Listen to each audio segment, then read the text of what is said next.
बे समाव दुलाराय बाथौ महासभानि 23थि खुंथाय बे समावहाय दिनै बे फुंबिलि समावहाय जाथासि बेरनाय हाबाफारिनि गेजेरजों दुलाराय बाथौ महासभानि मानगोनां आफादगिरि मन्टु मुसाहारिया जोंजों दंफैयो आरो बिथांजों जों बे फिरफ्ला बेखेवनाय हाबाफारिनि गेजेरजों फंनैसो बिबुंथि लाखिनो थाखाय मानगोनां आफादगिरि दुलाराय बाथौ महासभानि बिथांखौ खावलायबाय।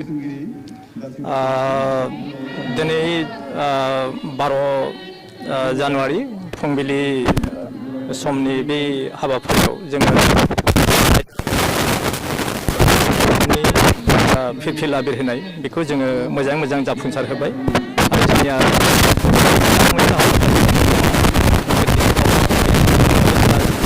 दं बिनि उनावनो जोङो माखासे हाबाफारि माने जागायलांबाय थागोन। दुलाराय बाथौ महासभानि गेवलां मेलावहाय आलासि लोगोसे थांनाय थान्दै मेलाव नोंथांमोननि थान्दै मेलाव माबायदि थांखि लादोंमोन एसे फोरमायनो।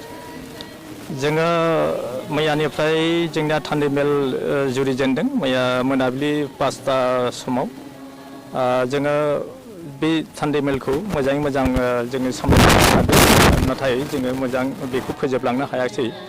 दा रायजो राजानि गेजेरजों जोङो माखासे हाबाफारि लानानै सावरायदोंमोन बेवहाय जोङो माखासे थांखि लानो हादों। दा बे थांखिफोरनि मादाव जा नेहाथारिनि आरो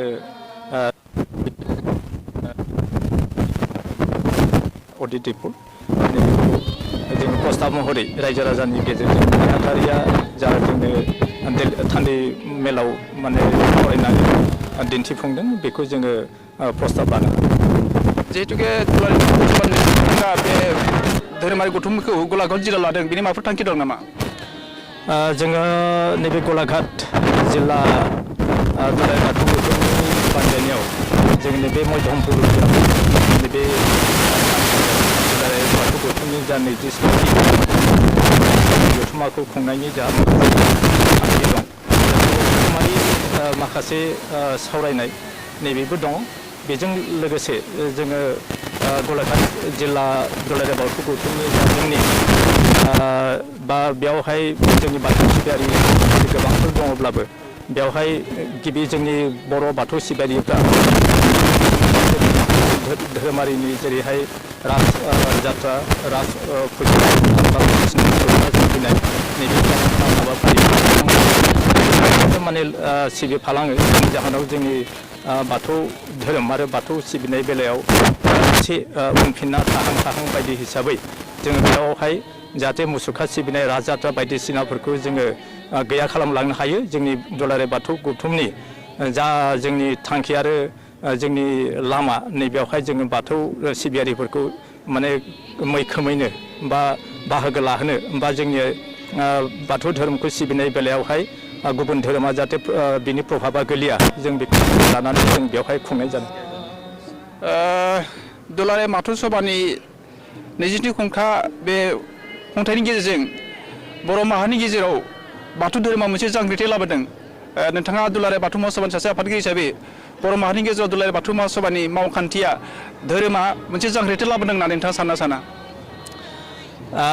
दुलाराय बाथौ गौथुमनि जा नैबे 27थि बोसोरारि जथुम्मा आरो ओरैनो जोङो दुलाराय बाथौ गौथुमनि जा जोंनि थांखि बे थांखियानो जाहैबाय मा बुहुमनाङैनो जोंनि दुलाराय बाथौ गौथुमनि बाथौ गौथुमखौबो बा बाथौ धोरोमखौबो जोङो गुवार फोजौनाय फेहेरलांनाय फोगोमनाय बे जोंना थांखिया दंबाय थाखायो।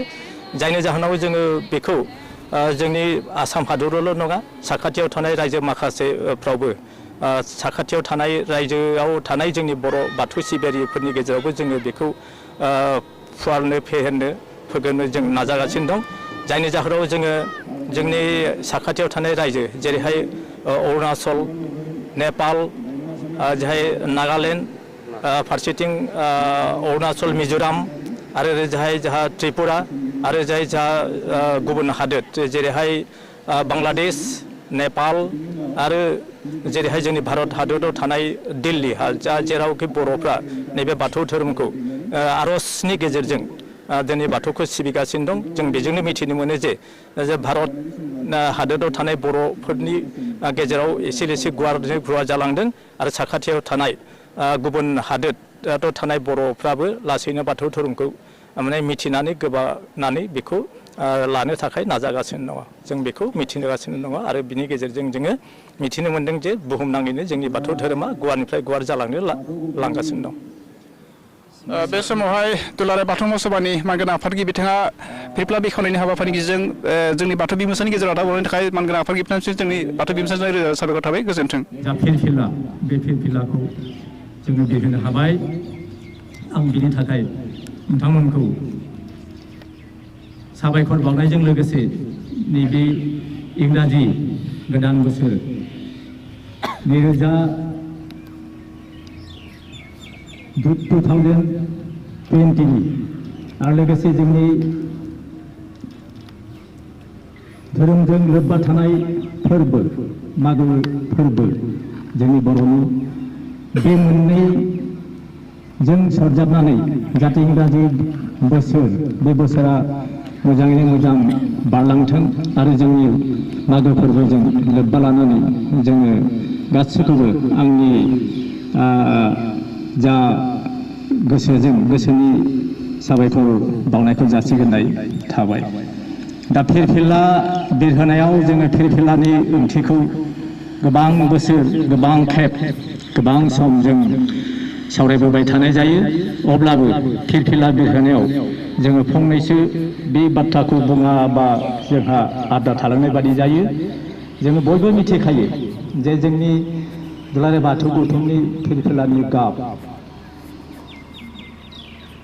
हा दै बार अर अख्रां एबा दै हा बार अख्रां सान अख्रां आं मोननैखौ बुंबाय रायजोफोर हा दै बार अर अख्रां दै हा बार अख्रां सान जोंनियाव बेबादि जाना दङ। जाय जेरैखि जाया जोङो बे गाबजों लोगोसे गाबजोंनो जों सरजाबनानै जोंनि गोथार जों दुलाराय बाथौ गौथुमनि फिरफिलाखौ लानाय जादों। बे जोंनि थाखाय बिराद मोनसे ओंथि भरा। 16 मेयाव बे दुलाराय बाथौ गौथुमा जोनोम जादोंमोन। बेनिफ्रायनो जोंनि बिबानगिरिफोरा बे बर' धोरोम